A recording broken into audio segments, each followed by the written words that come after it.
శరణు శరణు మా అమ్మ రేణుక తల్లి ఎల్లమ్మ మౌరాలెల్లమ్మ పుట్టల్ల పుట్టి పెట్టల్ల పెరిగిన శివుని బిడ్డావు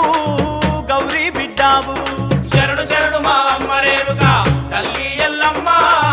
మౌరాలెల్లమ్మ పుట్టల్ల పుట్టి పెట్టల్ల పెరిగిన శివుని బిడ్డావు గౌరీ బిడ్డావు ఆదిశక్తివి అమ్మ భవానివి అఖిల లోకములు ఏలే తల్లివి శరణు శరణు శరణు శరణు మా అమ్మ రేణుక తల్లి ఎల్లమ్మ మౌరాలెల్లమ్మ పుట్టల్ల పుట్టి పెట్టల్ల పెరిగిన శివుని బిడ్డావు గౌరీ బిడ్డావు